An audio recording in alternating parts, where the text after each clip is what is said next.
ආදරණීය දරුවනේ ජීව විද්‍යාව ගැටලු 5000ක් සාකච්ඡා කිරීමේ අපේ දැවැන්ත වැඩපිළිවෙලේ තවත් ප්‍රශ්න පත්‍රයක් සාකච්ඡා කිරීමටයි ඔබ මේ එක්වන්නේ. දැන් මේ වන විට ප්‍රශ්න පත්‍ර 7ක් අපි සාකච්ඡා කළා. සෑම ප්‍රශ්න පත්‍රයකම ප්‍රශ්න 50 බැගින් සාකච්ඡා කළා. ඒ වගේම මේ ප්‍රශ්න පත්‍ර සැකස් කිරීමේදී විශේෂත්වය තමයි සෑම පාඩමකටම යම් ප්‍රශ්න ප්‍රමාණයක් මම අන්තර්ගත කරලා තියෙනවා. ඒ නිසා එක් ප්‍රශ්න පත්‍රයක් සාකච්ඡා කිරීමේදී අධ්‍යයනය කිරීමේදී සෑම පාඩමකම විවිධ විෂය කරුණු අපිට ගවේෂණය කිරීමේ හැකියාවක් තියෙනවා. දැන් ඒ අනුව අදත් අපි ඉදිරිපත් කරලා තියෙනවා ප්‍රශ්න පත්‍රයක් ඔබට පේනවා. පැය දෙකක කාලයක් තුලදී මීට පිළිතුරු සැපිය යුතුයි. මීට අදාළ PDF ෆයිල් එක ඔබ ඩවුන්ලෝඩ් කරලා එහෙම නැත්නම් බාගත කරගෙන මීට පිළිතුරු සපයලා මගේ මේ පිළිතුරු සාකච්ඡාවත් සමග එක්වීමෙන් ඔබට මැනගන්න පුළුවන් ඔබ ප්‍රශ්න වලට පිළිතුරු සැපීමේදී සිදුවන අඩුපාඩු මොනවද? කොයිතරම් දුරට ඔබට මේ විෂය කරුණු වල පැහැදිලිතාවයක් මතක තබා ගැනීමේ හැකියාවක් තියෙනවද කියලා. සුපුරුදු පරිදි පළමු ප්‍රශ්නය ජීව විද්‍යාව හඳුන්වා දීමෙන් වගේම අපේ අවසාන ප්‍රශ්නය ව්‍යවහාරික ජීව විද්‍යාවෙන් ඇතුළත් වන විදිහට ඒකක 10ටම අදාළව ප්‍රශ්න ඉදිරිපත් කර තිබෙනවා. එහෙමනම් මේ ප්‍රශ්න පත්‍රයට පිළිතුරු සපයලා ඊළඟට පිළිතුරු පත්‍ර සාකච්ඡාව සමග එකතු වෙන්න. පළවෙනි ප්‍රශ්නය. අනුවර්තනය යනු කුමක්ද? දැන් මේ ප්‍රශ්නය අපි යොදාගත්තේ ජීව විද්‍යාව හඳුන්වා දීම පළමු ඒකකයේ යටතේ ජීව ලක්ෂණ සම්බන්ධයෙන්. දැන් ප්‍රධාන ජීව ලක්ෂණ 7ක් පිළිබඳව අපි මේ පාඩමේදී සාකච්ඡා වෙනවා. ක්‍රමවත් බව සහ සංවිධානය, පරිවෘතිය, වර්ධනය හා විකසනය, අනුවර්තනය, උද්දීපිතාවය සහ සමායෝජනය, ප්‍රජනනය, අවසාන වශයෙන් ආවේනීය සහ පරිණාමය. දැන් ඒ යටතේ ඔබට ලැබිලා තියෙනවා අද පළමු ප්‍රශ්නයේ විදිහට අනුවර්තනය කුමක්ද? අනුවර්තනය යනු කුමක්ද? දරුවනේ මේ අනුවර්තනයට තියෙනවා පැහැදිලි අර්ථ දැක්වීමක්. ඒ අර්ථ දැක්වීම තමයි මම සම්පූර්ණයෙන්ම ඔබට පැහැදිලි කරලා පාඩම් කරවලම අපිට මේ පිළිතුර ලියන්න පුළුවන්. දැන් ඕනම ජීවියෙක් දරුවනේ ජීවත් වෙන්නේ ඒ ජීවියාට සුවිශේෂී පරිසරයක් තුල. ඕනම ජීවියෙක් ජීවත් වෙන්නේ ඒ ජීවියාට සුවිශේෂී පරිසරයක් තුල. දැන් උදාහරණයක් වශයෙන් ගත්තොත් මෝර වගේ කාටිලේජ මත්ස්‍යෙක් එයා ජීවත් වෙන්නේ කරදිය පරිසරය තුල. හැබැයි මිරිදිය පරිසරය තුල ජීවත් වන වෙනමම මත්ස්‍යයින් අපි දන්නවා.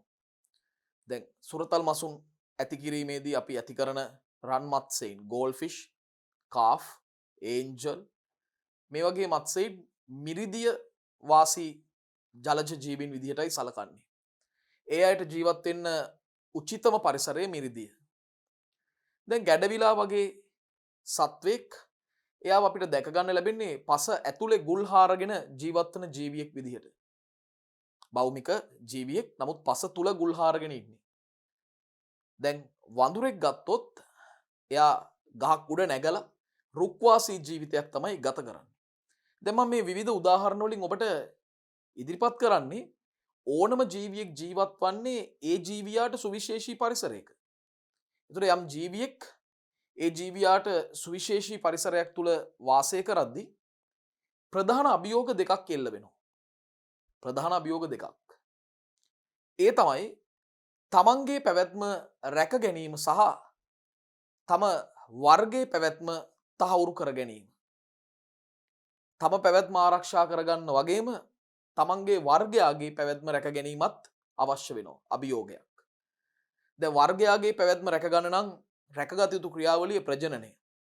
එතකොට පැවැත්ම සහ ප්‍රජනනය රැක ගැනීමට යම්කිසි සහයෝගයක් දෙන විදිහට ඒ ජීවියාගේ ශරීරයේ යම්කිසි කොටසක වෙනසක් සිද්ධ වුණොත් එහෙම නැත්නම් ඒ ජීවියාගේ අභ්‍යන්තර පද්ධතිවල ක්‍රියාකාරීත්වයේ වෙනසක් සිද්ධ වුණොත් එහෙම නැත්නම් ඒ ජීවියාගේ හැසිරීම් රටාවේ නැත්නම් අපි කියනවා චර්යාවේ යම්කිසි වෙනසක් සිද්ධ වුණොත් ඒ ඕනම වෙනසකට අපිට කියන්න පුළුවන් දරුවනේ අනුවර්තනය කියලා.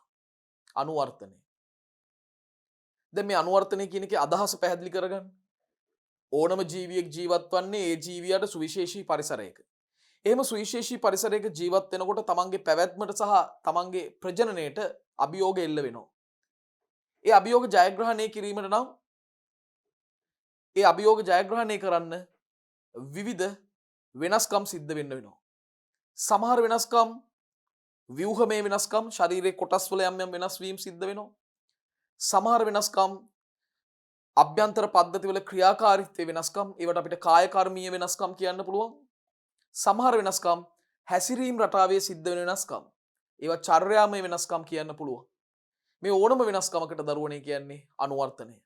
මම හිතන ඔබට දැන් පැහැදිලි ඇති කියලා. දැන් මේ අර්ථ දැක්වීම කොහොමද අපි ගොඩනගන්නේ?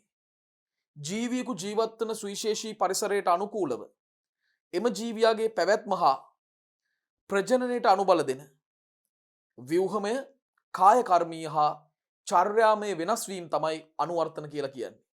ජීවියෙකු ජීවත් වන සුවිශේෂී පරිසරයට අනුකූලව එම ජීවියාගේ පැවැත්ම හා ප්‍රජනනයට අනුබල දෙන ව්‍යුහමය, කාය කර්මීය හා චර්යාමය වෙනස් වීම තමයි අනුවර්තනය කියලා කියන්නේ.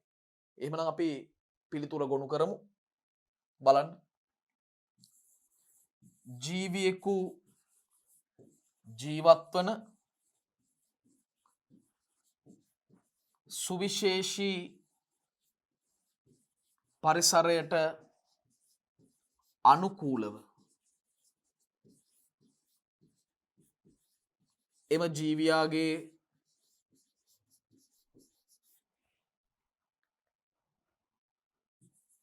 පැවැත්ම හා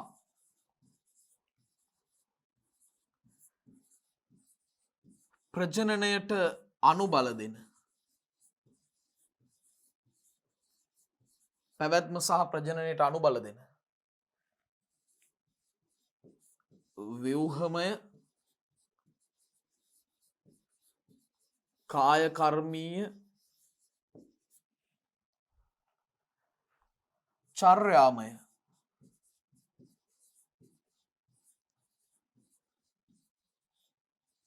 වෙනස් වීම. ඒක තමයි අනුවර්තනය කියන්නේ. හරිම සරලයි. ජීවියෙකු ජීවත් වන සුවිශේෂී පරිසරයට අනුකූලව එම ජීවියාගේ පැවැත්මට හා ප්‍රජනනයට අනුබල දෙන ව්‍යුහමය, කාය කර්මීය සහ චර්යාමය වෙනස් වීම තමයි අනුවර්තනය කියලා කියන්නේ. එහෙමනම් දරුවනේ මොනවද ජීවීන් පෙන්වන අනුවර්තන?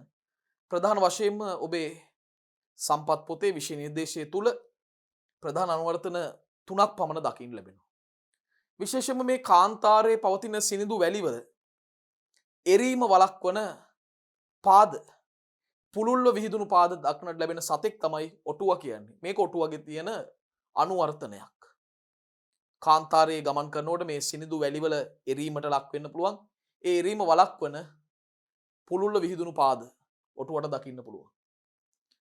දෙවනි අනුවර්තනයේ විදිහට අපිට සඳහන් කරන්න පුළුවන් ශුෂ්ක ශාකවල උත්සේදනය අවම කිරීමේ අනුවර්තනයක් විදිහට ගිලුණු පූටිකා පැවතීම.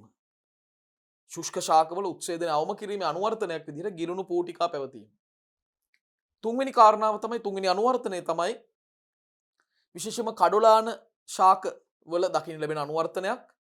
මේ කඩොලාන ශාක වර්ධනය වෙන්නේ ලවණ අධික මැටි සහිත බුරුල් පසක.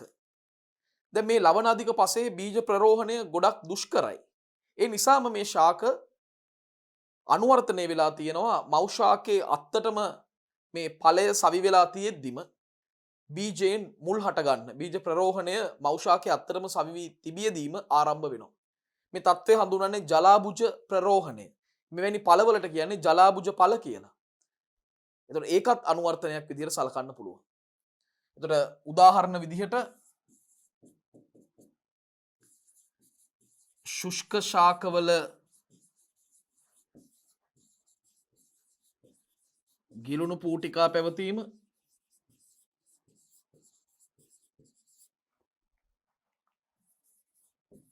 ඔටුවාගේ පුළුල්ව විහිදුණු පාද,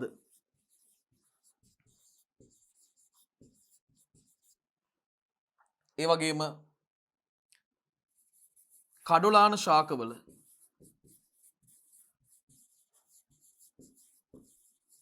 ජලාබුජ ප්‍රරෝහණය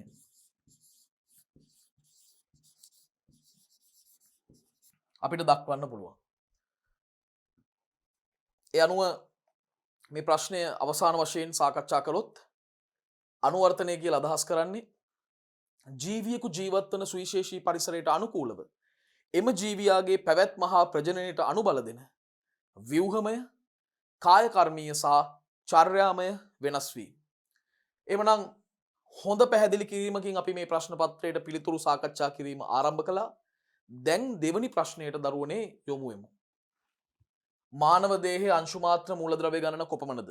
අපි පසුගිය ප්‍රශ්න පත්‍රවලදීත් මේ ගැන සාකච්ඡා කළා. මානව දේහයේ අංශු මාත්‍ර මූලද්‍රව්‍ය ගණන මූලද්‍රව්‍ය 14යි. අපි පසුගිය ප්‍රශ්න පත්‍රවලදී මේ විෂය කරුණු ගැන සාකච්ඡා කළත් අපිට ඍජුවම ප්‍රශ්නයක් ලැබුණේ 8 වෙනි ප්‍රශ්න පත්‍රයේ දෙවන ප්‍රශ්නයේ විදිහට. තව වතාවක් මම කැමති මගේ දරුවන්ගේ මතකය ආවර්ජනය කරන්න මේ අංශු මාත්‍ර මූලද්‍රව්‍ය 14 කවුද කියන එක ගැන. මොන මූලද්‍රව්‍යද කියන එක ගැන.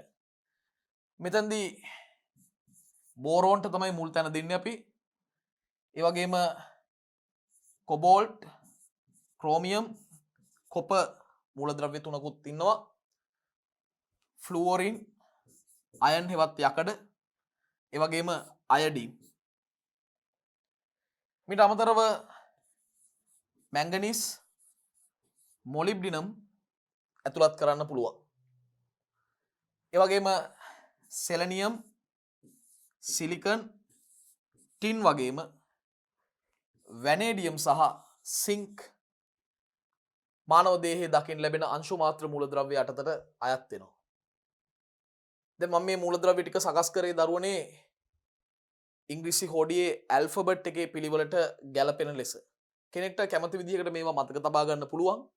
මම මතක තියාගෙන ඉන්නේ මගේ දරුවන්ට මම මේවා උගන්වන්නේ මෙන්න මේ ක්‍රමයට. ඉංග්‍රීසි ඇල්ෆබෙට් එකේ විදිහට ඇල්ෆබෙට් අනුපිළිවෙලට මේ මූලද්‍රව්‍ය මතක තබා ගැනීම තමයි වඩාත් පහසු වෙන්නේ. ඒතර හැම මූලද්‍රව්‍යයක්ම මග ඇරීමකින් තොරව ඔබට මතක තබා ගැනීමට පුළුවන්. එමනම් මානව දේහයේ අංශු මාත්‍ර මූලද්‍රව්‍ය 14ක් තියෙනවා. ඔබ දන්නවා අධිමාත්‍ර මූලද්‍රව්‍ය 11ක් තියෙනවා. ඒ 11 මොන මූලද්‍රව්‍යද කියලාත් අපි සාකච්ඡා කළා. එමනම් අංශු මාත්‍ර මූලද්‍රව්‍ය පිළිබඳවත් සාකච්ඡාව අවසන් වෙනවා. තුන්වෙනි ප්‍රශ්නයට අපි යොමු වෙමු. ඊටාම වැදගත් ප්‍රශ්නයක්. නිතරම වාර විභාග ප්‍රශ්න පත්‍රවල, පළාත් විභාග ප්‍රශ්න පත්‍රවල, ඒ වගේම උසස් පෙළ ජීව විද්‍යාවට පවා නිතරම දකින්න ලැබෙන ප්‍රශ්නයක්. පෘථුවිය මත ජීවය පවත්වාගෙන යාමට අවශ්‍ය ජලයේ ප්‍රධාන ගුණ 4ක් තියෙනවා දරුවෝ. ඒ 4 තමයි ඔබෙන් විමසන්නේ. පිළිතුරු ලිවීමටත් රූල් 4ක් වෙන් කරලා තියෙනවා. එහෙනම් කරුණු 4ක් මෙතනදී බලාපොරොත්තු වෙනවා. එකක් තමයි ජලයේ පවතින මේ සංශක්ති හැසිරීම. සංශක්ති හැසිරීම අපිට ලියන්න පුළුවන් පළවෙනි ගුණාංගය. සංශක්ති හැසිරීම.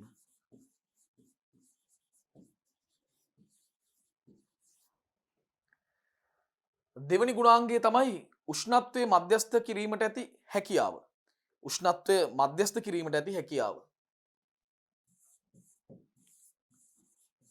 උෂ්ණත්වය මධ්‍යස්ථ කිරීමට ඇති හැකියාව.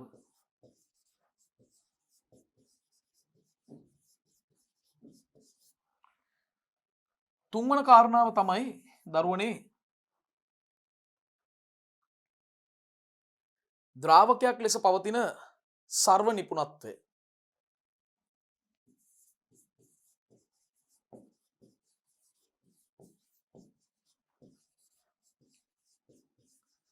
සර්ව නිපුණත්වය.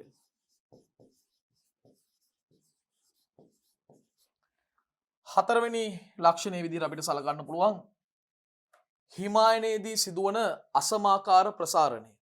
හිමායනයේදී සිදුවන අසමාකාර ප්‍රසාරණය.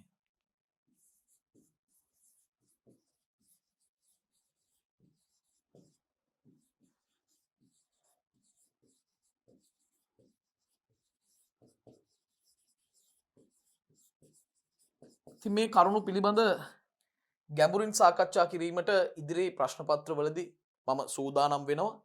දැනට ඔබ දැනගත යුතුයි ජලයේ ප්‍රධාන ගුණ හතර පෘථිවිය තුල ජීවය පවත්වාගෙන යාමේදී. මොනවාද මේ ගුණ හතර? සංසක්ති හැසිරීම, උෂ්ණත්වය මධ්‍යස්ථ කිරීමට ඇති හැකියාව, හිමායනයේදී සිදුවන අසමාකාර ප්‍රසාරණය සහ ද්‍රාවකයක් ලෙස පවතින සර්ව නිපුණත්වය. සර්ව නිපුණත්වය. එවනම් හතරවෙනි ප්‍රශ්නෙට අපි යමු යමු. ද්‍රාව්‍යතාවයේ රඳා පවතින සාධකය කුමක්ද? දරුවනේ හරිම සරලයි. ද්‍රාව්‍යතාවයේ රඳා පවතින සාධකය ද්‍රවීයතාවය. ද්‍රවීයතාවය.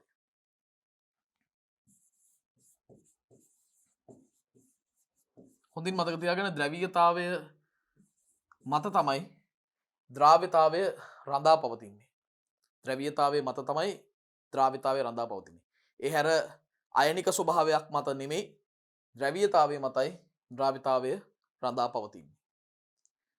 පස්වන ප්‍රශ්නයට යමු යමු. ඇල්ඩෝස් හා කීටෝස් සඳහා නිදසුන් මොනොසැකරයිඩ් ලියන්න.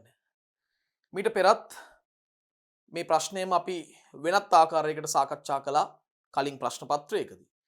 එතෙන්දි කතා කරේ කාබොනයිල් කාණ්ඩය අනුව මොනොසැකරයිඩ් වර්ග දෙක නම් කරන්න. ඒ තමයි ඇල්ඩෝස සහ කීටෝස. අපි එතෙන්දි මතකය ආවර්ජනය කරගත්තොත් මේ තමයි කාබොනයිල් කාණ්ඩය. මේ කාබොනයිල් කාණ්ඩයේ එක් පැත්තක හයිඩ්‍රජන් පරමාණුකුත් අනිත් පැත්තේ ඉන්න කාණ්ඩය ගැටලුවක් නැහැ කවුද කියන එක. මේ වගේ කාණ්ඩ රසායන විද්‍යාවේදී විශේෂම ඕගනික් කෙමිස්ට්‍රි කාබනික රසායනික විද්‍යාවේදී මේ වගේ කාණ්ඩ හඳුන්වන්නේ ඇල්ඩිහයිඩ් කාණ්ඩ කියලා. ඇල්ඩිහයිඩ් කාණ්ඩ. එතකොට දරුවනේ ඇල්ඩිහයිඩ් කාණ්ඩ දරන මොනොසැකරයිඩ් හඳුන්වන්නේ ඇල්ඩෝස කියලා. ඇල්ඩෝස මොනොසැකරයිඩ්. ඇල්ඩිහයිඩ් කාණ්ඩ දරන මොනොසැකරයිඩ් ඇල්ඩෝස මොනොසැකරයිඩ් කියලායි හඳුන්වන්නේ. ඒ වගේම මේ කාබොනයිල් කාණ්ඩ එක් පැත්තක CH කාණ්ඩ තිබුණොත් අනෙක් පැත්ත කවුරුණත් ගැටලුවක් නැහැ. මෙවැනි කාණ්ඩ කීටෝන කාණ්ඩ කියලා හඳුන්වන්නේ.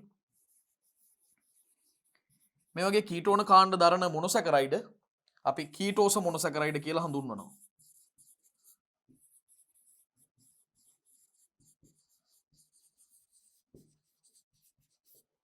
දැන් ඇල්ඩෝස මොනොසැකරයිඩ් වලට උදාහරණ විදිහට හෙක්සෝස දෙකක් තමයි අපේ විෂය නිර්දේශය තුල අපිට ඉදිරිපත් කරලා තියෙන්නේ. මොනවද මේ හෙක්සෝස? ඒ තමයි ග්ලූකෝස් සහ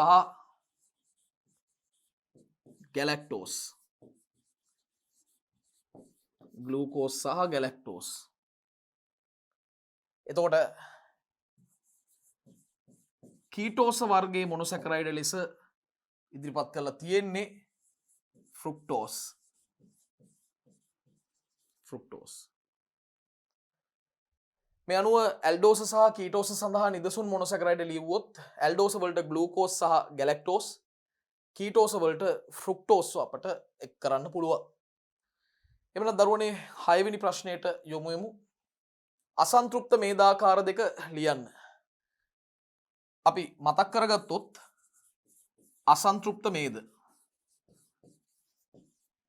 අසන්තෘප්ත මේද හැදෙන්නේ අසන්තෘප්ත මේද අම්ල වලින්.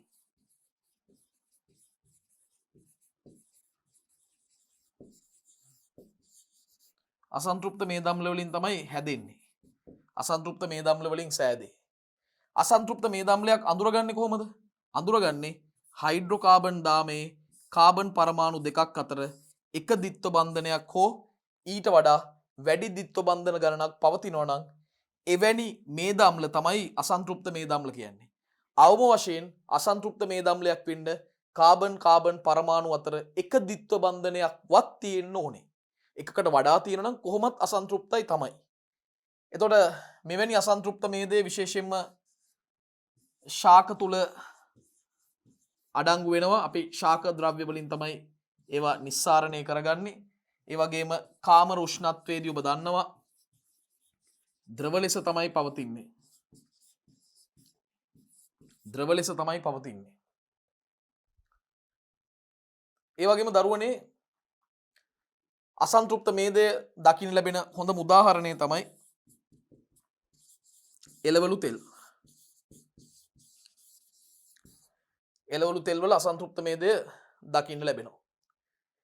ඊළඟට අසන්තෘප්ත මේදය නැවත වර්ග දෙකකට බෙදෙනවා මේ දිත්ව බන්ධනයේ ස්වභාවය අනුව. දිත්ව බන්ධනයේ ස්වභාවය අනුව තමයි නැවත වර්ග දෙකකට බෙදන්නේ. එකකට කියන්නේ සිස් අසන්තෘප්ත මේදය, අනිත් එක ට්‍රාන්ස් අසන්තෘප්ත මේදය. දැන් මේ ප්‍රශ්نين අහන්නේ අසන්තෘප්ත මේද ආකාර දෙකක් ලියන්න කියලා. එකක් තමයි දරුවනේ සිස් අසන්තෘප්ත මේදය, අනිත් එක ට්‍රාන්ස් අසන්තෘප්ත මේදය. සිස් අසන්තෘප්ත මේදය,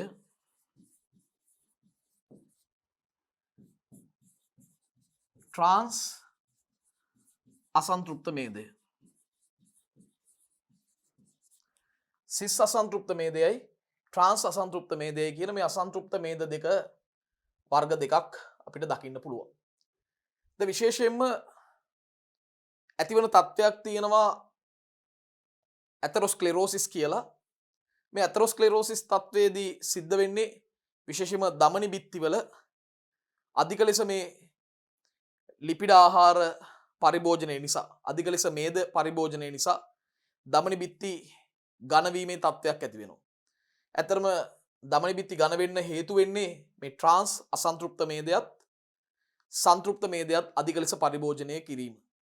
සංතෘප්ත මේද සහ ට්‍රාන්ස් අසන්තෘප්ත මේද අධික ලෙස පරිභෝජනය කිරීම නිසා ධමනි බිත්ති ඝන වීමේ තත්ත්වය තමයි ඇතරොස්ක්ලෙරෝසිස් කියලා අදහස් කරන්නේ.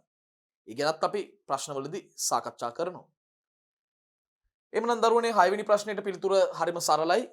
අසන්තෘප්ත මේද ආකාර දෙකක් ලියන්න කියනවා. සිස් අසන්තෘප්ත මේද සහ ට්‍රාන්ස් අසන්තෘප්ත මේද. සිස් අසන්තෘප්ත මේදයි ට්‍රාන්ස් අසන්තෘප්ත මේදයි. අපි 7 වෙනි ප්‍රශ්නෙට එහෙමනම් දැන් යොමු වෙමු.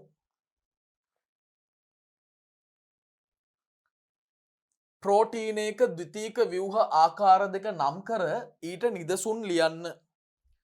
දැන් ඉස්සෙල්ලාම අපි ද්විතීක ව්‍යුහ කියන එක එකපාරක් මතක් කරගෙන ඉමු. මොකද්ද මේ ද්විතීක ව්‍යුහය කියන්නේ? දරුවනේ දැන් ප්‍රෝටීනයක NH2 කාණ්ඩයක්, ඇමයිනෝ කාණ්ඩයක් තියෙනවා. විචල්්‍ය R කාණ්ඩයක්, හයිඩ්‍රජන් පරමාණුවක් සහ කාබොක්සිල් කාණ්ඩයක් තියෙනවා. මේ ප්‍රෝටීනයක් නිර්මාණය වන ඇමයිනෝ අම්ලයක්. ඒ ඇමයිනෝ අම්ලය තමයි ඇමයිනෝ කාණ්ඩයක්, හයිඩ්‍රජන් පරමාණුවක්, R කාණ්ඩයක්, විචල්්‍ය කාණ්ඩයක් සහ කාබොක්සිල් අම්ල කාණ්ඩයක් තියෙනවා. ඉතින් මෙවැනි ඇමයිනෝ අම්ල රාශියකින් සමන්විත වෙන ජෛව මහාණු තමයි ප්‍රෝටීන කියන්නේ. එතකොට තවත් ඇමයිනෝ අම්ලයක් මීට සම්බන්ධ වෙනකොට අපි දන්නවා පෙප්ටයිඩ් බන්ධනයක් තමයි ඇති වෙන්නේ. එතනදී මේ පෙප්ටයිඩ් බන්ධනය නිර්මාණය වන්නේ එක් ඇමයිනෝ අම්ලයක කාබොක්සිල් කාණ්ඩය සහ යාබද ඇමයිනෝ අම්ලයේ ඇමයිනෝ කාණ්ඩය අතර. එතනදී කාබොක්සිල් කාණ්ඩයෙන් OH කොටසකුත් ඇමයිනෝ කාණ්ඩයෙන් හයිඩ්‍රජන් පරමාණුවකුත් ජලාණුවක් සාදමින් තමයි ඉවත් වෙලා යන්නේ. එතකොට මේ මැද තමයි නිර්මාණය වෙන්නේ. මේ ජලාණුව ඉවත් වුනහම මේ කාබොක්සිල් කාණ්ඩයේ carbon පරමාණුවත් amino කාණ්ඩයේ යාබද amino අම්ලයේ amino කාණ්ඩයේ nitrogen පරමාණුවත් අතර තමයි අපි දන්නවා පෙප්ටයිඩ් බන්ධනය ගොඩනැගෙන්නේ. මේ අවස්ථාවේදී මේ කාබොක්සිල් කාණ්ඩයේ ඉන්න කාබන්ට සම්බන්ධ ඔක්සිජන් මෙයා සාපේක්ෂව විද්‍යුත් ඍණතාවයෙන් වැඩි. ඒ නිසා මෙයා මත කුඩා ඍණාරෝපණ තියෙනවා. ඒ වගේම මේ යාබද ඇමයිනෝ අම්ලයේ ඇමයින් කාණ්ඩේ නැත්නම් ඇමයිනෝ කාණ්ඩයේ ඉන්න හයිඩ්‍රජන් පරමාණුව එයා සාපේක්ෂව විද්‍යුත් ධන කුඩා ධනාරෝපණයක් තියෙනවා. මේ දෙදෙනා අතර ඇති වෙනවා විශේෂ ආකර්ෂණ බල වර්ගයක්.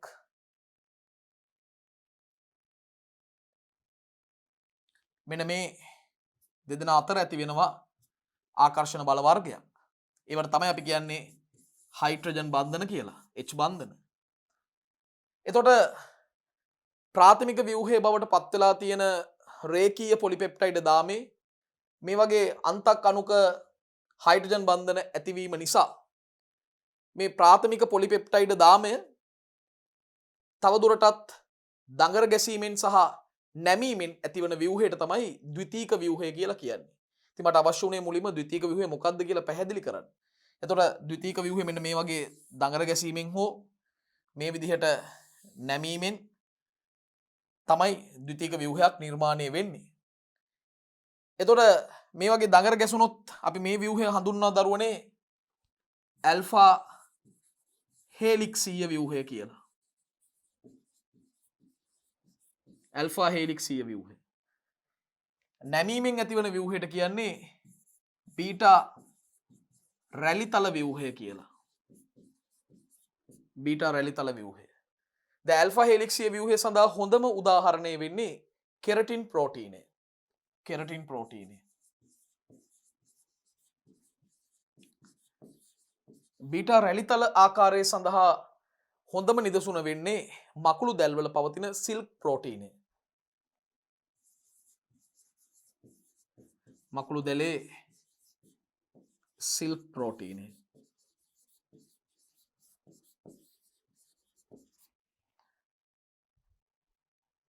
එමනම් දරුවනේ ප්‍රෝටීන එක ද්විතීක ව්‍යුහාකාර දෙකයි ඇල්ෆා හේලික්සීය ව්‍යුහය සහ බීටා රැලිතල ආකාර ව්‍යුහය. මේවට නිදසුනුත් ලියන්න කියනවා ඇල්ෆා හේලික්සීය වලට කෙරටින්, ඒ වගේම බීටා රැලිතල ආකාරයට මකුළු දැල්ලේ සිල්ක් ප්‍රෝටීනය ගන්න පුළුවන්. දරුවනේ අපිට 8 වෙනි ප්‍රශ්නයට දැන් යොමු වෙන්න පුළුවන්. නියුක්ලියෝසයිඩ සඳහා නිදසුන් ලියන්න. අපි නියුක්ලියෝසයිඩයක් මතක් කරගමුද? ආවර්ජනය කරගමු. කවුද මේ නියුක්ලියෝසයිඩයක් කියන්නේ? බලන්න. නියුක්ලියෝසයිඩයක් කියන්නේ කාටද? දරුවනේ පොස්පේට් කාණ්ඩය රහිත නියුක්ලියෝටයිඩ කොටසට තමයි කියන්නේ නියුක්ලියෝසයිඩය. දැන් මේ ඇන්ද නියුක්ලියෝටයිඩයක්. දැන් මෙතනින් මෙන්න මේ කාණ්ඩය වෙන් කරලා ගත්තොත් මේකට තමයි කියන්නේ නියුක්ලියෝසයිඩය කියලා. නියුක්ලියෝසයිඩය. දැන් මේ සමස්ත කොටස ගත්තොත් එතකොට ඒක නියුක්ලියෝටයිඩය. ඒක නියුක්ලියෝටයිඩය. ඒ අනුව පොස්පේට් කාණ්ඩය රහිත නියුක්ලියෝටයිඩ කොටස ඒකට කියන නම තමයි නියුක්ලියෝසයිඩය. පොස්පේට් කාණ්ඩය රහිත හැබැයි නියුක්ලියෝටයිඩ කොටස ඒක හඳුන්වන්නේ නියුක්ලියෝසයිඩය කියලා. දැන් ප්‍රධාන නියුක්ලියෝසයිඩ දෙකක් ගැන අපගේ විෂය නිර්දේශය තුල සඳහන් වෙනවා. එකක් තමයි ඇඩිනෝසින්. ඇඩිනෝසින්.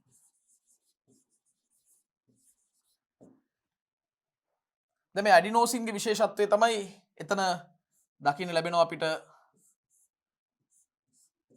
ඇඩෙනින් නයිට්‍රජනීය භස්මය, ඒ වගේම පෙන්ටෝස සීනි විශේෂය විදිහට මෙතන පවතින්නේ රයිබෝස්. රයිබෝස් තමයි ඉන්නේ. අනිත් සංයෝගය නියුක්ලියෝසයිඩය ගුවැනෝසින්. ගුවැනෝසින්. මෙතනදිත් පෙන්ටෝස සීනි විදිහට ඉන්නවා රයිබෝස්. භස්ම කාණ්ඩයේ විදිහට ගුවැනින් භස්මය තමයි අන්තර්ගත වෙන්නේ. ඒතර ඒක ගුවැනෝසින් කියලායි හඳුන්වන්නේ. ඒ අනුව නියුක්ලියෝසයිඩ සඳහා නිදසුන් දෙකක් තියෙනවා, ඇඩිනෝසින් සහ ගුවැනෝසින්. ඇඩිනෝසින් සහ ගුවැනෝසින්. දරුවනේ 9 වෙනි ප්‍රශ්නයට අපි යොමු වෙමු. දරුවනේ 9 වෙනි ප්‍රශ්නේ බලන්න. සෛලවල අඩුවෙන්ම පවතින RNA වර්ගය කුමක්ද? දැන් සෛලවල දරුවනේ අඩුවෙන්ම පවතින RNA වර්ගය mRNA. පණිවිඩකාරක RNA. පණිවිඩකාරක RNA. හෙවත් mRNA තමයි සෛලයක අඩුවෙන්ම පවතින RNA වර්ගය වෙන්නේ. බහුලවම තියෙන්නේ rRNA, කුඩාම RNA වර්ගය tRNA බව ඔබ දන්නවා ඇති. එහෙනම් අපිට ඊළඟ ප්‍රශ්නයට යොමු වෙන්න පුළුවන්. අපි ඊළඟ ප්‍රශ්නයට යොමු වෙමු. සංයුක්ත ආලෝක අන්වීක්ෂයක උපරිම විශාලනය කොපමණද? දරුවනේ සංයුක්ත ආලෝක අන්වීක්ෂයක විශාලනය මුළු විශාලනය හොයන සමීකරණයක් තියෙනවා.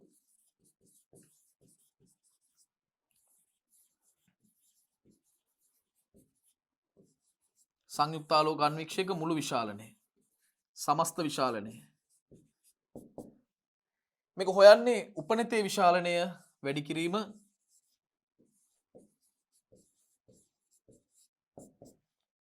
අවනතේ විශාලනය.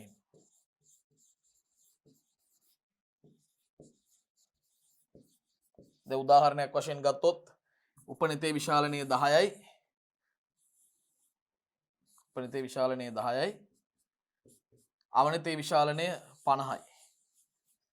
මේ මුළු විශාලනය 500 වාරයයි. දැන් ඇත්තටම සංයුක්තාලෝක අන්වීක්ෂයක උපරිම විශාලනය කොපමණද? මෙයාගේ 1000 වාරයයි. 1000 වාරයක විශාලනයක් තමයි සංයුක්තාලෝක අන්වීක්ෂයක උපරිම විශාලනයේ විදිහට අපිට සලකන්න වෙන්නේ. 1000 වාරයක විශාලනයක් පවතිනවා. පැහැදිලිද? මෙතනදී එක බිඳුවක් මම එකතු කරනවා. දැන් හරි. 1000 වාරයක විශාලනයක් පවතිනවා. සංයුක්ත ආලෝක අන්වීක්ෂයකට ගන්න පුළුවන් උපරිම විශාලනය 1000 වාරයයි. හැබැයි ඉලෙක්ට්‍රෝන අන්වීක්ෂයකට ඊට වඩා වැඩි විශාලනයක් ලබා ගන්නට පුළුවන්. එhmenan අපි 11 වන ප්‍රශ්නයට යොමු වෙමු. සෛල සැකිල්ලෙහි අඩංගු සංඝටක මොනවද? දරුවනේ සෛල සැකිල්ල පොඩ්ඩක් මතක් කරගෙන ඉමු. සෛල සැකිල්ල කියන්නේ ප්‍රෝටීන සූත්‍රිකා සහ ශුද්‍ර නාලිකා වලින් සමන්විත සෛලවල හැඩය පවත්වා ගැනීමට ආධාර වන සංධාරක ව්‍යුහයක්. දැන් මෙතන ප්‍රෝටීන සූත්‍රිකා කියපුවාම ඒ වචනේ තුල අන්තර්ගත වෙනවා ආකාර දෙකක්. ඒ තමයි ශුද්‍ර සූත්‍රිකා හෙවත් ඇක්ටින් සූත්‍රිකා, ඒ වගේම අතරමැදි සූත්‍රිකා. ඒ දෙකම ප්‍රෝටීන වලින් සමන්විත නිසා පොදුවේ ප්‍රෝටීන සූත්‍රිකා කියලා කියනවා. ඒතර ප්‍රෝටීන සූත්‍රිකා සහ ශුද්‍ර නාලිකා වලින් සමන්විත සෛලයේ හැඩය පවත්වාගෙන යන ආධාර වන සංධාරක ව්‍යුහයක්. මෙතනදී සෛලයේ හැඩය කියලා අදහස් කරන්නේ විශේෂයෙන්ම සත්ව සෛලවල හැඩය පවත්වාගෙන යාමට ආධාර වන සංධාරක ව්‍යුහයක් තමයි මේ සෛල සැකිල්ල කියන්නේ. මේකට තව කරුණක් එකතු කරන්න පුළුවන්. ඒ තමයි අවශ්‍යතාවය අනුව මේ සෛල සැකිල්ලට කැඩෙන්න පුළුවන් සහ නැවත අවශ්‍යතාවය අනුව සකස් වෙන්නත් පුළුවන්, එකතු වෙන්නත් පුළුවන්. අවශ්‍යතාවය අනුව කැඩී ගොස් නැවත සෑදිය හැකි ගතික ව්‍යුහයකි. ඇයි ගතිකයි කියන්නේ? මොහොතින් මොහොත වෙනස් වෙන නිසා. මොහොතින් මොහොත වෙනස් වෙන නිසා. ඒ අනුව සෛල සැකිල්ලට අර්ථ දැක්වීමක් අපි ලියලම ප්‍රශ්නෙට පිළිතුර ලියමු. සෛලීය සැකිල්ල නැත්නම් සෛල සැකිල්ල. මොකද දරුවනේ මේ සෛල සැකිල්ලේ අර්ථ දැක්වීම? මාත් එක්ක කියන්න බලන්න. ප්‍රෝටීන සූත්‍රිකා සහ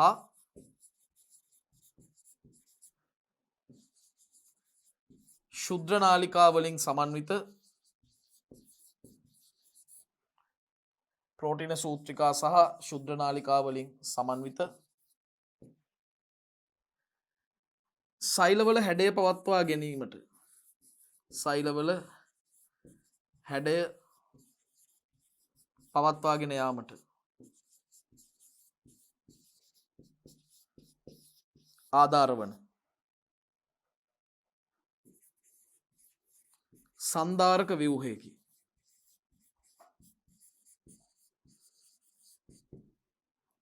සෛලවල හැඩය පවත්වාගෙන යාමට අවශ්‍ය වන ආධාර වන සංධාරක ව්‍යුහයකි. අවශ්‍යතාවය අනුව කැඩීමට සහ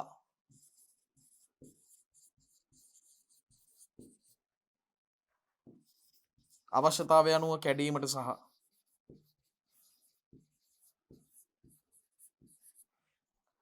නැවත සෑදීමට හැකි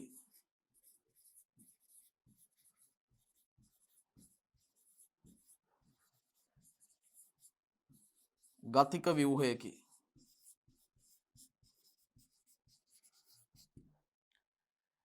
බලන අර්ථ දැක්වීම ප්‍රෝටීන සූත්‍රිකා සහ ශුද්‍ර නාලිකා වලින් සමන්විත සෛලවල හැඩය පවත්වා ගැනීමට ආධාර වන සංධාරක ව්‍යුහයකි. අවශ්‍යතාවය අනුව කැඩීමට සහ නැවත සෑදීමට හැකි ගතික ව්‍යුහයකි. ඒ අනුව සෛල සැකිල්ලේ සංඝටක විදිහට අපිට ගන්න පුළුවන් ශුද්‍ර සූත්‍රිකා හෙවත් ඇක්ටින් සූත්‍රිකා,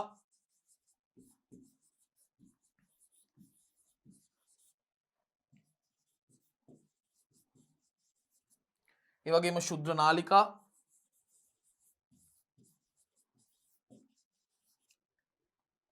අතරමැදි සූත්‍රිකා.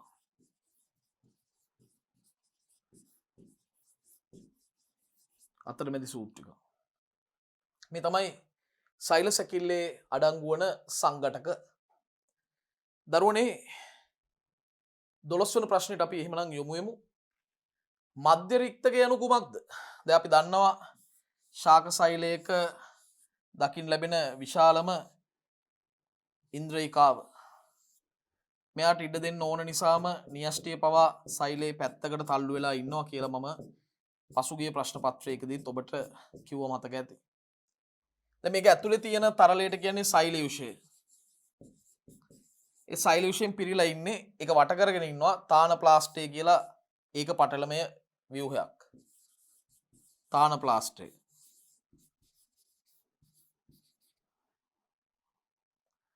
එතකොට විශාල මධ්‍ය රික්තකයක් කියලා අදහස් කරන්නේ දරුවනේ තාන ප්ලාස්ටේ නැමැති පටලයකින් වට වෙලා තියෙන සෛලයුෂය නැමැති තරලයක් අන්තර්ගත වන ශාක සෛලවල පමණක් හමුවන විශාල ඉන්ද්‍රියකාව. එතකොට අපිට මෙහෙම කියන්න පුළුවන් ශාක සෛල තුල පමණක් හමුවන ශාක සෛල තුල පමණක් හමුවන තාන ප්ලාස්ටේ නම්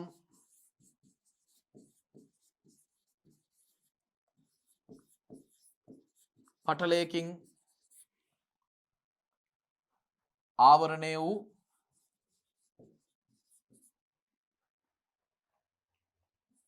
සෛලයුෂය නම් තරලයකින් පිරුණු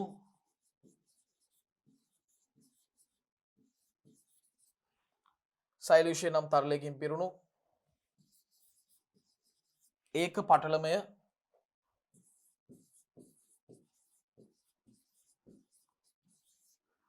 විශාල ඉන්ද්‍රියකාව.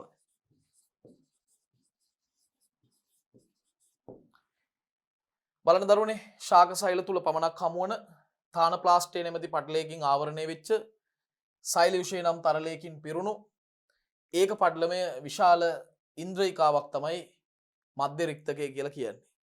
ඒතර මධ්‍ය රික්තකයේ ආවරණය වෙන්නේ මේ තාන ප්ලාස්ටේ කියන සජීවී පටලයකින්. ඒ වගේම මධ්‍ය රික්තකයේ ඇතුලේ පිරීලා තියෙන්නේ සෛලයුෂය කියලා හඳුන්වන ද්‍රාවණයක්.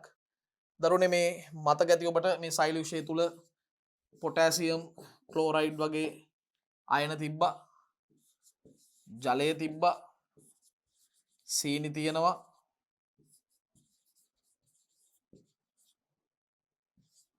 ඇමයිනෝ අම්ල ඒ විතරක් නෙමෙයි යුෂ වර්ණක පවා තියෙනවා. ඒ වගේම සෛලීය ක්‍රියාකාරීත්වයට වැදගත් වෙන ද්‍රාව්‍ය සංඝටකත් මේ සෛලයුෂයම තමයි ගබඩා වෙලා තියෙන්නේ. අපි මධ්‍ය රික්තකයේ සම්බන්ධ කෘත්‍යයන් ගණනාවක් ඉදිරියේදී ප්‍රශ්න වලින් සාකච්ඡා කරමු. දැන්ට මධ්‍ය රික්තකයේ යනු කුමක්දයි කියන පැහැදිලි කිරීම මම ඔබට ඉදිරිපත් කරා. මධ්‍ය රික්තකය කියලා කියන්නේ ශාක සෛල තුල පමණක් දක්නට ලැබෙන හමුවන තාන ප්ලාස්ටේ නැමැති පටලයකින් ආවරණය වෙච්ච සෛලයුෂය නම් තරලයකින් පිරුණු ඒක පටලමේ විශාල ඉන්ද්‍රියකා තමයි මධ්‍ය රික්තකය කියලා අදහස් කරන්නේ.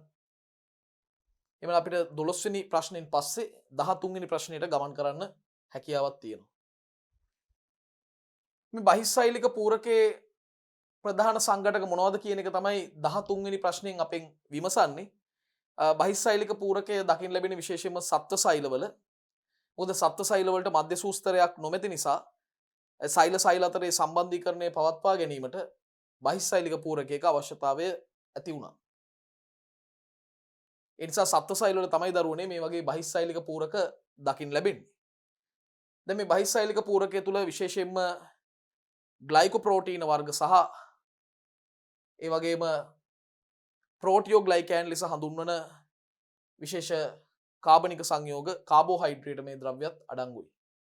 සෛල වලින් ශ්‍රාවය කරන කාබෝහයිඩ්‍රේට් කියලා අපි ඒවා හඳුන්වනවා. ඒතර බහිස්සෛලික පූරකයේ ප්‍රධාන සංඝටක විදිහට දකින්න පුළුවන් කොලෙජන්. මොකද කොලෙජන් කියන්නේ ප්‍රධානම ග්ලයිකෝප්‍රෝටීනයක්.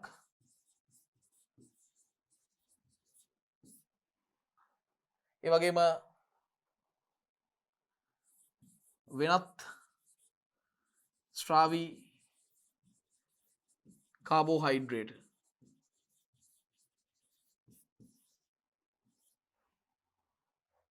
උදාහරණ විදිහට ගත්තොත් ප්‍රෝටියෝග්ලයිකෑන්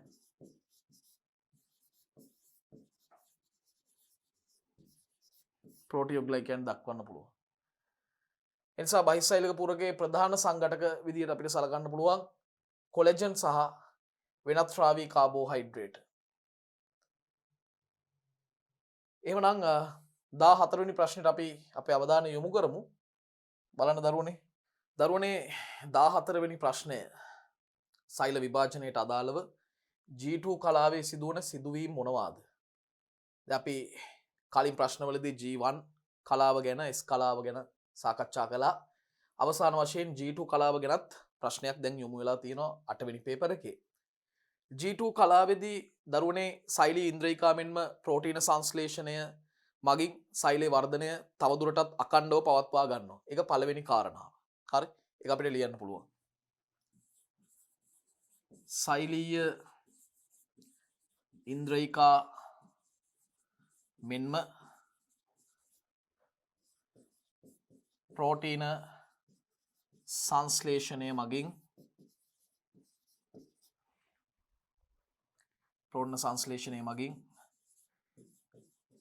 සෛලයේ වර්ධනය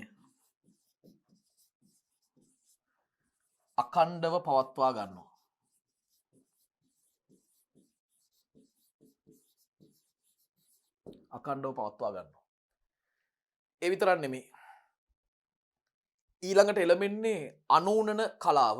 එහෙනම් අනූනන කලාවට අවශ්‍ය ප්‍රෝටීන සංශ්ලේෂණය සිද්ධ වෙන්නේ G2 කලාවේදී. ඒකත් ලියන්න පුළුවන්. අනූනන කලාවට අවශ්‍ය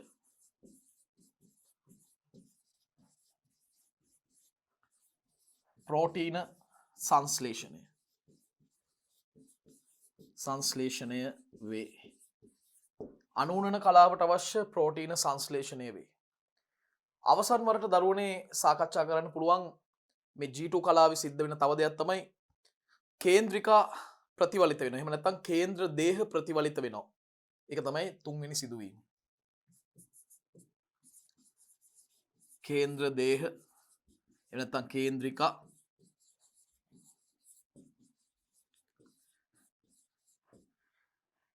මෙතන ප්‍රතිවලිත වෙනවටත් වඩා හොඳයි ද්විකරණය වෙනවා කියන වචනය භාවිතා කරනවා නම් ද්විකරණය වේ.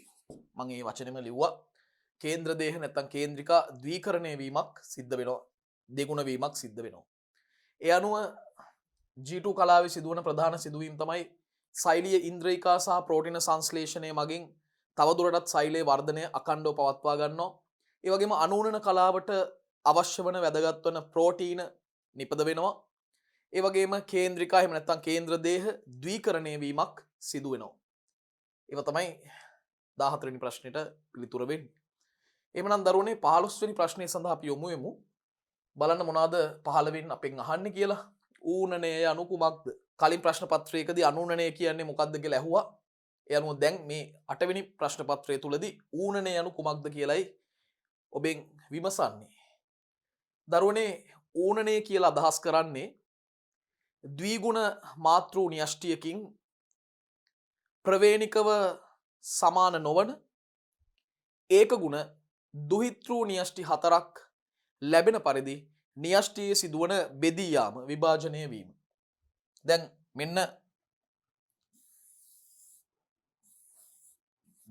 ද්විගුණ මාතෘ න්‍යෂ්ටිය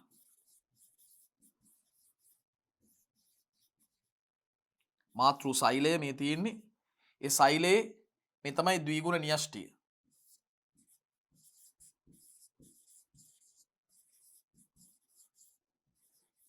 ද්විගුණ මාතෘ න්‍යෂ්ටිය. දැන් මේක මේ මාතෘ න්‍යෂ්ටිය දරුවනේ එකිනෙකට සමාන නැති න්‍යෂ්ටි 4ක් බවට බෙදී යනවා. ඒක ගුණ න්‍යෂ්ටි. එතකොට මේ තමයි දුහිතෘ න්‍යෂ්ටි. ඒක ගුණ දුහිතෘ න්‍යෂ්ටි තමයි මේ තියෙන්නේ. එමනම් ඌනනය කියලා අදහස් කරන්නේ ද්විගුණ මාතෘ න්‍යෂ්ටියකින් ප්‍රවේණිකව සමාන නොවන ප්‍රවේණිකව අසමාන දුහිතෘ න්‍යෂ්ටි 4ක් ඒක ගුණ දුහිතෘ න්‍යෂ්ටි 4ක් සෑදෙන පරිදි සිදුවන න්‍යෂ්ටි විභාජනය න්‍යෂ්ටි බෙදී යාම. ද්විගුණ මාතෘ න්‍යෂ්ටියකින්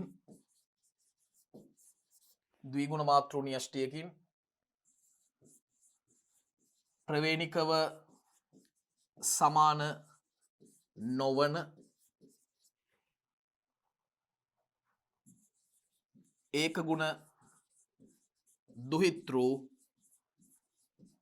න්‍යෂ්ටි හතරක් ලැබෙන පරිදි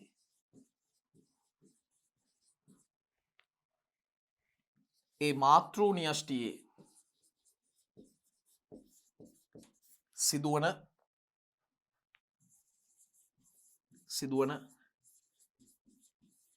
න්‍යෂ්ටි විභාජනය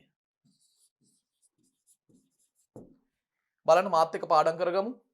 ද්විගුණ මාතෘ න්‍යෂ්ටියකින් ප්‍රවේණිකව සමාන නොවන ප්‍රවේණිකව අසමාන ඒක ගුණ දුහිතෘ න්‍යෂ්ටි හතරක් ලැබෙන පරිදි මාතෘ න්‍යෂ්ටියේ සිදුවන න්‍යෂ්ටික විභාජනය තමයි ඌරණය කියලා අදහස් කරන්නේ. ඌරණය නිසා දරුවනේ 2n සෛල n සෛල හතරක් බවට පත් වෙනවා. ඒ n සෛල හතර එකිනෙකාටත් අසමානයි. දැන් මේ සමස්ත ක්‍රියාවලිය සිදු වෙන්නේ අදියර දෙකකින් ඌරණය 1 හා ඌරණය 2 කියන අදියර දෙකේ එකතුවක් විදිහට තමයි මේ ක්‍රියාවලිය සිදුවන්නේ. එබනම් 15 වෙනි ප්‍රශ්නයට පිළිතුරු අපි ගොඩනගලා අවසන්. අපිට පුළුවන් 16 වෙනි ප්‍රශ්නේ මොකක්ද කියලා බලන්න. දරුවනේ 16 වෙනි ප්‍රශ්නේ ඔක්සිකාරක පොස්පොරයිලීකරණය යනු කුමක්ද? බලන්න අපි පසුගිය ප්‍රශ්න පත්‍ර පුරාම පොස්පොරයිලීකරණය ගැන කතා කරා. මොකක්ද පොස්පොරයිලීකරණය කිව්වේ? අවසන් වතාවටත් මම මතක් කරන්න කැමති ADP අකාබනික පොස්පේට් සහ ශක්තිය භාවිතා කරලා සජීවී සෛලවල කෙටි කාලයක් තුල ATP නිපදවීමට තමයි අපි කිව්වේ පොස්පොරයිලීකරණය කියලා. මේ පොස්පොරයිලීකරණයේ ආකාර 3ක් තියෙනවා කියලා කිව්වා. අපි ආකාර දෙකක්ම ප්‍රශ්න පත්‍රවලදී සාකච්ඡා කළා. එකක් තමයි ප්‍රභා පොස්පොරයිලීකරණය.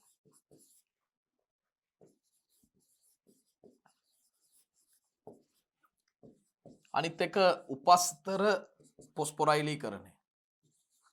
අද අපි කතා කරන්නේ ඔක්සිකාරක පොස්පොරයිලීකරණය. දැන් මොකද්ද ප්‍රභා පොස්පොරයිලීකරණය කිව්වේ? ප්‍රභා සංශ්ලේෂණයේදී සූර්ය ශක්තිය ආධාරයෙන් ATP නිපදවීම. උපස්තර පොස්පොරයිලීකරණය කිව්වේ සංකීර්ණ අණු සරල අණු බවට බිඳ වැටීමේදී නිදහස් වන ශක්තියෙන් ATP නිපදවීම. මොකද්ද ඔක්සිකාරක පොස්පොරයිලීකරණය කියන්නේ? දරුවනේ අණු ඔක්සිකරණය වීමේදී අණු ඔක්සිකරණය වෙනවා කියන්නේ අණු සතු ඉලෙක්ට්‍රෝන පිට කරනවා කියන එක. මේ ඔක්සිකරණ ක්‍රියාවලියේදී ඉලෙක්ට්‍රෝන පිට වෙනකොට ඉලෙක්ට්‍රෝන වල අන්තර්ගත වෙලා තියෙනවා ශක්තිය. ඒ ශක්තියෙන් කොටසක් ADP සහ අකාබනික පොස්පේට් ලබාගෙන ATP හදනවට තමයි කියන්නේ සරලවම ඔක්සිකාරක පොස්පොරයිලීකරණය. අණු ඔක්සිකරණය වීමේදී නිදහස් වන ශක්තිය භාවිතා කරලා ATP නිපදවීම. හරි. බලන්න. අණු ඔක්සිකරණය වීමේදී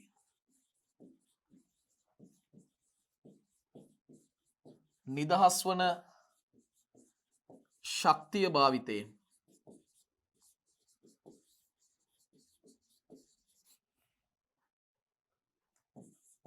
ATP සංශ්ලේෂණය කිරීම.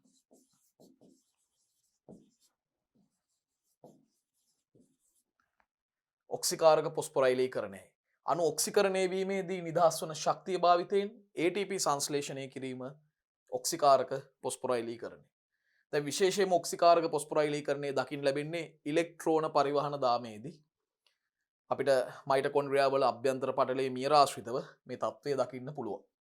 එහෙමනම් දරුවනේ 16 වෙනි ප්‍රශ්නේ අවසන් 17 වෙනි ප්‍රශ්නෙට යොමු වෙමු. ප්‍රේරිත සීහුම් යාන්ත්‍රණය සැකෙවින් ලියන්න. ඔන්න හොඳ ප්‍රශ්නයක් හම්බුණා. ප්‍රේරිත සීහුම් යාන්ත්‍රණය. එන්සයිම වල ක්‍රියාකාරීත්වය සම්බන්ධව අපි සාකච්ඡා කරද්දී අපිට මුණ ගැහෙන පදයක් තමයි මේ ප්‍රේරිත සීහුම් යාන්ත්‍රණය කියන්නේ. මේ යාන්ත්‍රණයට අනුව කියවෙන්නේ එන්සයිම සහ ඒවායේ පවතින සක්‍රීය ස්ථාන දැඩි ව්‍යුහ නෙමේ. මේවා නම්‍යශීලී ව්‍යුහ. ඒ කියන්නේ එන්සයිමේ සහ සක්‍රීය ස්ථාන කියන ඒවට අවශ්‍යතාවය අනුව ගැළපෙන පරිදි මදක් වෙනස් වීමේ හැකියාවක් තියෙනවා. ඇත්තම කතාව තමයි සක්‍රීය ස්ථානවල හැඩය උපස්තර අණුවල හැඩයට 100%ක්ම අනුපූරකතාවයක් දක්වන්නේ නැහැ. සාමාන්‍ය අනුපූරකයි කිව්වට 100%ක්ම අනුපූරක නැහැ. ඒ වගේ අවස්ථාවකදී ගැළපෙනම උපස්තර අණු මේ සක්‍රීය ස්ථාන වෙත පැමිණෙනකොට මේ 100%ක් අනුපූරකතාවයක් නොමැති නිසා ඊටාම නිවැරදි දිශානතියකින් තදින් සම්බන්ධ වෙලා එන්සයිම් උපස්තර සංකීර්ණයක් සෑදීම දුෂ්කර වෙන්න පුළුවන්. ඒ අවස්ථාවේදී මේ උපස්තර අණු මගින් එන්සයිමයට සමීපව උපස්තර අණු පවතිනකොට සක්‍රීය ස්ථාන වෙත උපස්තර අණු මගින් යම්කිසි සංඥාවක් නිකුත් කරනවා. ඊට අදාළව සක්‍රීය ස්ථානයේ සුළු වෙනස් වීමක් පමණක් සිදු වෙමින් උපස්තරය ඉතා තදින් සම්බන්ධ වන පරිදි තදින් සම්බන්ධ වීමට හැකිවන පරිදි සක්‍රීය ස්ථානයේ ඇමයිනෝ අම්ල කීපයක පමණක් වෙනස් වීමක් සිද්ධ වෙනවා. වෙනස්කමක් සිද්ධ වෙනවා. ඒ අනුව ඊටම තදින් එන්සයිමේ සමග සම්බන්ධ වීමට සක්‍රීය ස්ථාන සමග සම්බන්ධ වීමට උපස්තර අණු වලට හැකියාවක් ලැබෙනවා. මේ අනුව සක්‍රීය ස්ථානයේ හැඩය වෙනස් වුණා. එහෙම වෙනස් වෙනවට අපි කියනවා ප්‍රේරණය වෙනවා කියලා. ඊටම සියුම් වශයෙන් ඇමයිනෝ අම්ල කීපයක පමණයි මේ වෙනස් වීම සිද්ධ වුණේ. ඒ නිසා මේ යාන්ත්‍රණය හඳුන්වන්නේ ප්‍රේරිත සීහුම් යාන්ත්‍රණය කියලා. මේ යාන්ත්‍රණයට අනුව එන්සයිමත් ඒ වගේම සක්‍රීය ස්ථානත් දැඩි ව්‍යුහ නොවන බව පැවසෙනවා. දැඩි ව්‍යුහ නෙමෙයි. ඒවා අවස්ථානුකූලව තරමක් වෙනස් වීමට හැකි ව්‍යුහ ලෙසයි සලකන්නේ. එවිට එන්සයිම් උපස්තර සංකීර්ණයේ වඩාත් කාර්යක්ෂම ලෙස සකස් කර ගැනීමේ හැකියාවක් ඇති වෙනවා. ඉතින් ප්‍රේරිත සීහුම් යාන්ත්‍රණයෙන් පහදන්නේ මේ බව. හරි. දැන් මේ බලන්න. මෙන්න එන්සයිමයක් ඉන්නවා.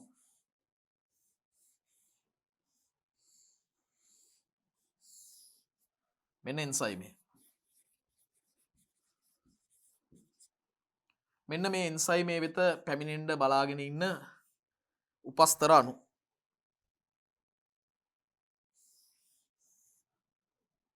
මෙන්න උපස්තර අණු.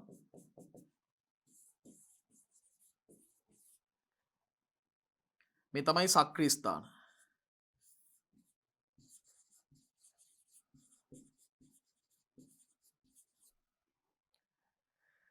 දැන් මේ වගේ උපස්තර අණුවක් සක්‍රීය ස්ථානයකට සම්බන්ධ වෙලා එන්සයිම් උපස්තර සංකීර්ණය සාදන්න පුළුවන්. ඒක ගැටලුවක් නෙමෙයි. මේ තමයි සාමාන්‍ය තත්ත්වය. නමුත් සැබවින්ම එන්සයිමේ සක්‍රීය ස්ථානවල මෙන්න මේ වගේ වෙනසක් තිබුණොත් මොකද කරන්නේ? දැන් බලන්න පොඩි වෙනසක් ඇති වෙලා තියෙනවා.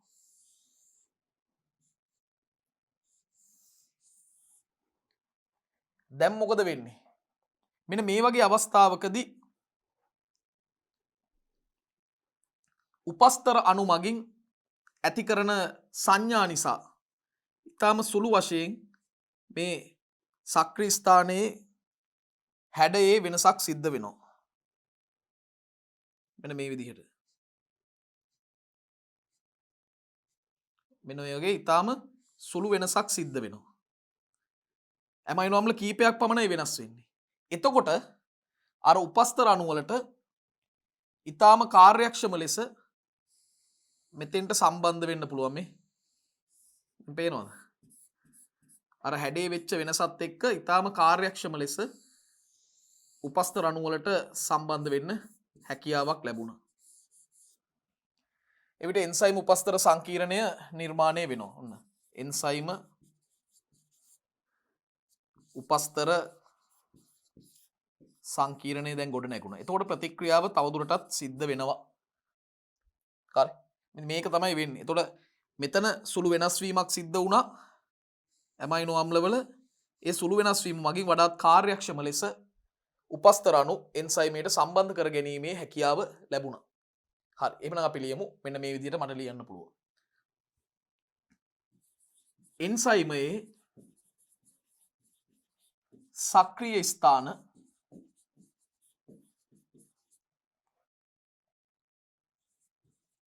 උපස්තර අණු සමග සෑම විටම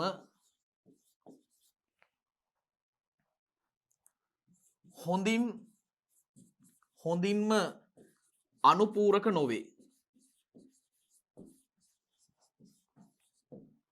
සක්‍රිය ස්ථානවල හැඩයේ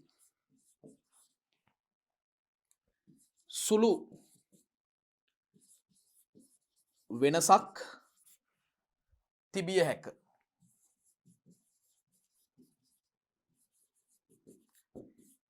එවිට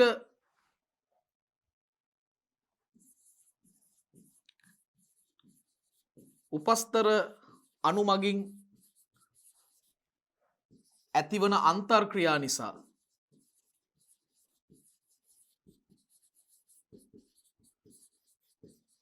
ඇතිවන අන්තර්ක්‍රියා නිසා සක්‍රිය ස්ථාන ගැළපෙන පරිදි සුළු වශයෙන් වෙනස් වේ. වෙනස් වී අපි එහෙම ලියමු. වෙනස් වී වඩාත් කාර්යක්ෂම ලෙස එන්සයිම උපස්තර සංකීර්ණය සෑදේ. එන්සයිම උපස්තර සංකීර්ණය සාදයි.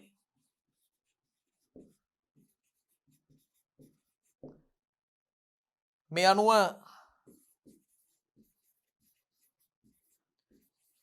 එන්සයිම සහ සක්‍රිය ස්ථාන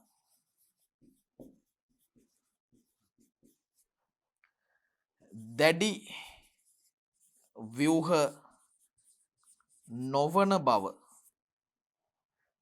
නොවන බව පැහැදිලි වේ. දැඩි ව්‍යුහ නොවන බව පැහැදිලි වෙනවා.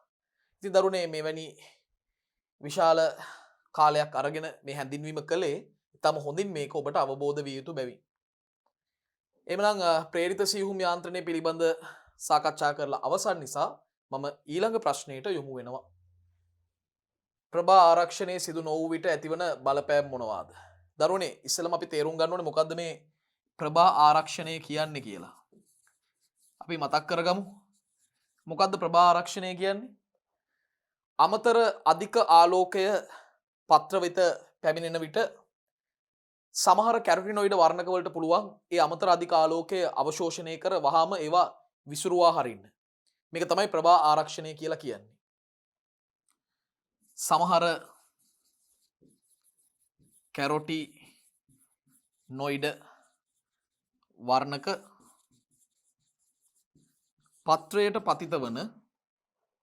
පත්‍රයට පතිත වන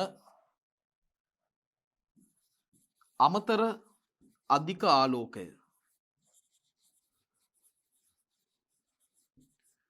අවශෝෂණය කර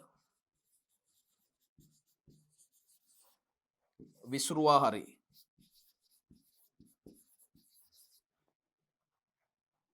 මෙය ප්‍රභා ආරක්ෂණයයි. ඒකට තමයි ප්‍රභා ආරක්ෂණය කියන්නේ. දැන් මේ ප්‍රභා ආරක්ෂණය නිසා ක්ලෝරොෆිල් අණු වලට හානි වීම වළකිනවා.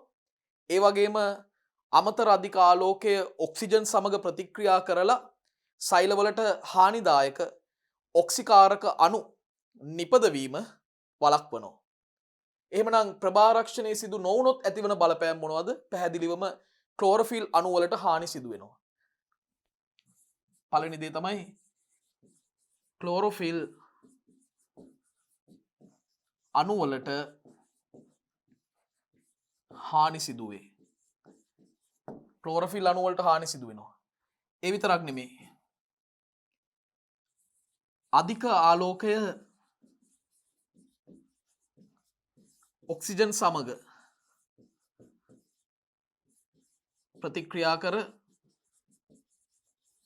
සාධන අධික ප්‍රතික්‍රියාශීලී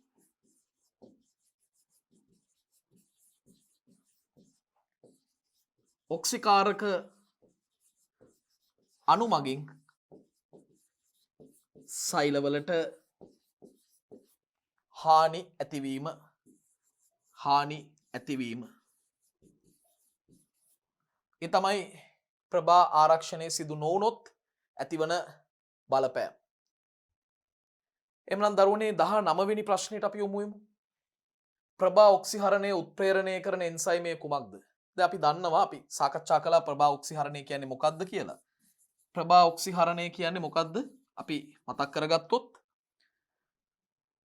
NADP+ කියන අයනය ප්‍රභා ජල විච්ඡේදනයෙන් ලැබිච්ච H+ සහ ඒ වගේම ප්‍රභා පද්ධති එකේදී නිදහස් වෙච්ච ඉලෙක්ට්‍රෝන ප්‍රතිග්‍රහණය කරලා NADPH නිපදවීම තමයි දරුවනේ ප්‍රභා ඔක්සිහරණය කියන්නේ. එතකොට මේ ක්‍රියාවලිය සඳහා දායක වන විශේෂ එන්සයිමයක් ඉන්නවා. ඒ එන්සයිමය තමයි NADP+ රිඩක්ටේස්. එයා තමයි මේ ප්‍රතික්‍රියාව උත්ප්‍රේරණය කරන්නේ. එමන අපෙන් අහනවා ප්‍රභා ඔක්සිහරණය උත්ප්‍රේරණය කරන එන්සයිමය කුමක්ද? NADP+ රිඩක්ටේස්. NADP+ රිඩක්ටේස් එන්සයිමය තමයි මේ ප්‍රභා ඔක්සිහරණ ක්‍රියාවලිය උත්ප්‍රේරණය කරනු ලබන්නේ. එමනම් 19 වෙනි ප්‍රශ්නේ අවසන්. අපිට 20 වන ප්‍රශ්නයට යොමු වෙන්න පුළුවන්. සජීවී සෛල තුල ප්‍රධාන ශ්වසන උපස්තරය කුමක්ද? දරුවනේ ශ්වසන උපස්තරයක් කියන්නේ මොකක්ද? ශ්වසන උපස්තරයක් කියලා කියන්නේ ශක්තිය නිපදවීම සඳහා භාවිතා කරනු ලබන ඕනම සංයෝගයක්. හරි? ශ්වසන උපස්තරයක් කියලා කියන්නේ බලන්න ශ්වසන උපස්තරයක් යනු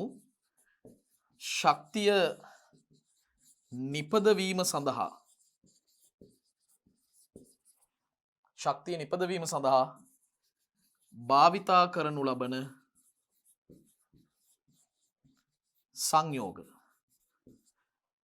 එතකොට සජීවී සෛලවල බහුලතම ප්‍රධානතම ශ්වසන උපස්තරය ලෙස යොදාගන්නේ අපි හැමෝම දන්න ග්ලූකෝස්. මේ ග්ලූකෝස් භාවිතා කරලා ශක්තිය නිපදවීමේ හැකියාවක් තියෙනවා. එමනම් 20 වෙනි ප්‍රශ්නය සාකච්ඡා කර අවසానයි. අපි ඊළඟ ප්‍රශ්නයට යොමු වෙමු. මෙන්න 21 වෙනි ප්‍රශ්නය. ශාක විලාසය අනුව තියෝපැස්ටස්ගේ වර්ගීකරණය ලියන්න. දරුවනේ මේ තියෝපැස්ටස් කියන්නේ කවුද? ඇරිස්ටෝටල්ගේ හොඳම ශිෂ්‍යයෙක්. එතකොට ඇරිස්ටෝටල්ගේ ශිෂ්‍යයෙක් වෙච්ච තියෝපැස්ටසුත් තමන්ගේ ගුරුවරයාගේ අඩිපාරේ යමින් වර්ගීකරණ විද්‍යාවට ඊටාම විශාල සේවයක් කළා. මොකද තියෝපැස්ටස් කරපු ඒ වර්ගීකරණයන් අදටත් පුද්ගලයන් විද්‍යාඥයින් භාවිතා කරනවා. මෙතුමාගේ එක් වර්ගීකරණයක් තමයි මේ ශාක විලාසය අනුව වර්ගීකරණය. විලාසය කියලා අදහස් කරන්නේ දරුවනේ මේ ස්වභාවය, ස්වරූපය වගේ අදහසක්. ශාක විලාසය අනුව තියෝපැස්ටස් විසින් ශාක වර්ග 3කට බෙදුවා. විශාලම ශාක වලට කිව්වා වෘක්ෂ කියලා. වෘක්ෂ. මධ්‍යම ප්‍රමාණ්‍ය ශාක වලට කිව්වා පඳුරු කියලා. පයට පෑගෙන පොඩි පොඩි ශාක වලට කිව්වා පැලෑටි කියලා. එහෙනම් වෘක්ෂ, පඳුරු, පැලෑටි ලෙසයි ශාක වර්ග කළේ. එහෙනම් ශාක විලාසය අනුව තියෝපැස්ටස්ගේ වර්ගීකරණය මොකද්ද? වෘක්ෂ, පඳුරු හා පැලෑටි ලෙස ශාක වර්ග කිරීම. ඒ විතරක්ම නෙමෙයි. තියෝපැස්ටස් ශාකවල ආයු කාලේ නැත්නම් ජීවන කාලයේ සලකලත් වර්ගීකරණයක් කළා. අපි ඒවා ඉදිරි ප්‍රශ්න පත්‍රවල ප්‍රශ්න යටතේ සාකච්ඡා කරමු. එමනම් 22 වෙනි ප්‍රශ්නයට දැන් යොමු වෙන්න පුළුවන්. වංශය නැමැති ටැක්සෝනය හඳුන්වා දුන්නේ කවුරුන්ද? ඔන්න ඉතාම වැදගත් දෙයක්.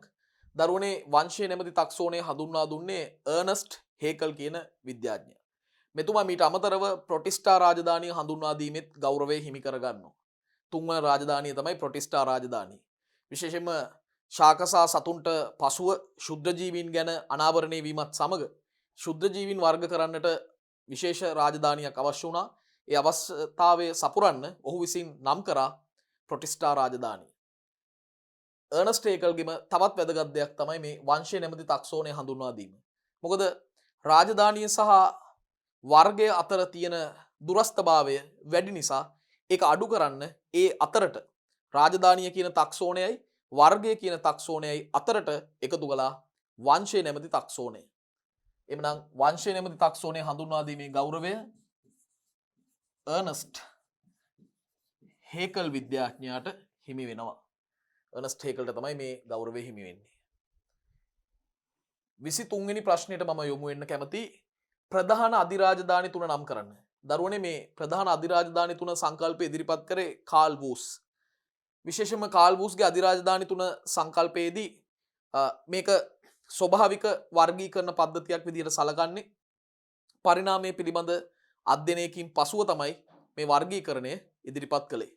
ඒ අනුව ප්‍රධාන අධිරාජධානි තුන අපිට නම් කරන්න පුළුවන් බැක්ටීරියා, ආකියා සහ යූකැරියා වශයෙන්. බැක්ටීරියා, ආකියා,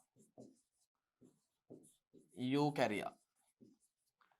ඒ අනුව ප්‍රධාන අධිරාජධානි තුනක් තියෙනවා. මේවා ඉදිරිපත් කරේ කාල් වූස්. වූස්ගේ අධිරාජධානි තුන වර්ගීකරණය යටතේ බැක්ටීරියා, ආකියා සහ යූකැරියා මීට අයත් වෙනවා. අපි එනම් 24 වෙනි ප්‍රශ්නෙට දැන් යොමු වෙමු. තක්සෝන දූරාවලියක් යනු කුමක්ද? මොකද දරුවනේ මේ තක්සෝන දූරාවලියක් කියලා අදහස් කරන්නේ? දැන් තක්සෝනයක් ගැන කලින් ප්‍රශ්න පත්‍රයකදී අපි සාකච්ඡා කළා. තක්සෝන දූරාවලියක නැත්නම් වර්ගීකරණ දූරාවලියක ඕනෑම වර්ගීකරණ මට්ටමකට නැත්නම් එක් වර්ගීකරණ මට්ටමකට තමයි අපි කිව්වේ තක්සෝනයක් කියලා. මේ වගේ වර්ගීකරණ මට්ටම් ක්‍රමානුකූලව ශ්‍රේණිගත කරපුවාම ඒ ලැබෙන ශ්‍රේණියට ඒ පටිපාටියට තමයි තක්සෝන දූරාවලියක් කියන්නේ.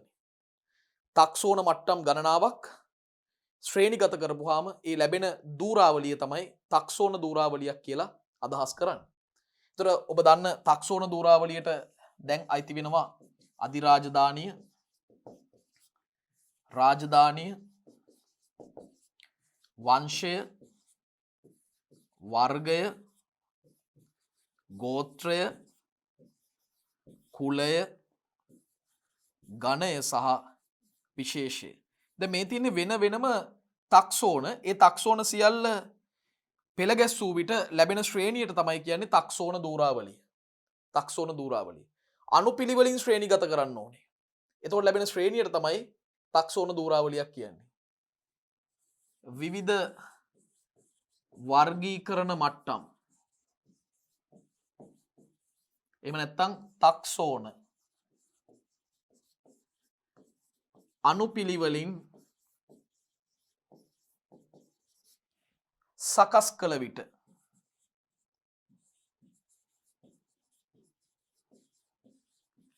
ලැබෙන තක්සෝන ශ්‍රේණිය තමයි තක්සෝන දූරාවලියක් කියලා අදහස් කරන්නේ.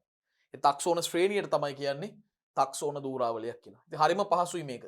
විවිධ වර්ගීකරණ මට්ටම් එහෙම නැත්නම් තක්සෝන අනුපිළිවෙලින් සකස් කළ විට ලැබෙන තක්සෝන ශ්‍රේණියට තමයි තක්සෝන දූරාවලියක් කියන්නේ. තක්සෝන දූරාවලියක් කියන්නේ. දැන් පහළ සිට ඉහළට යනකොට මේ තක්සෝන දූරාවලියේ ජීවීන් සංඛ්‍යාව වැඩි වෙනවා. ජීවීන් සංඛ්‍යාව වැඩි වෙනවා.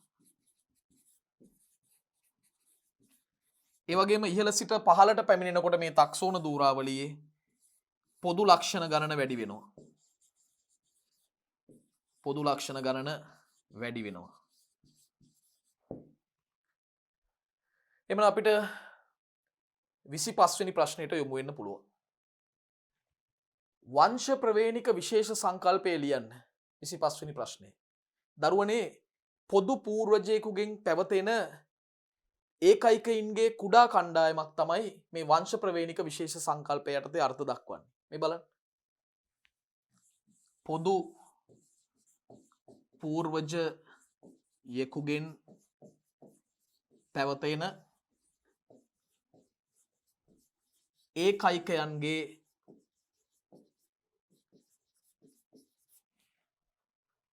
කුඩා කණ්ඩායම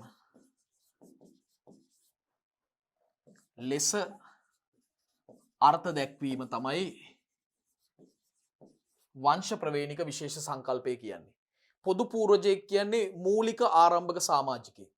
එයාලගෙන් පැවතෙන කුඩා ඒකයිකයන්ගේ කණ්ඩායම නැත්තම් ඒකයිකයන්ගේ කුඩා කණ්ඩායම තමයි වංශ ප්‍රවේණික විශේෂ සංකල්පය කියලා අදහස් කරන්නේ. පොදු පූර්වජයෙක්ගෙන් පැවතෙන ඒකයිකයන්ගේ කුඩා කණ්ඩායම තමයි වංශ ප්‍රවේණික විශේෂ සංකල්පය යටතේ අර්ථ දක්වන්නේ. ආදරණීය දරුවනේ අපගේ 8 වන ප්‍රශ්න පත්‍රයේ පළමු අදියර නැත්තම් පළමු කොටස මේන් අවසන් වෙනවා. අපි ප්‍රශ්න 25කට පිළිතුරු සාකච්ඡා කළා. ඔබට නැවත එක්වන්න පුළුවන් මෙහි ඊළඟ අදියර වන දෙවන කොටස සමග.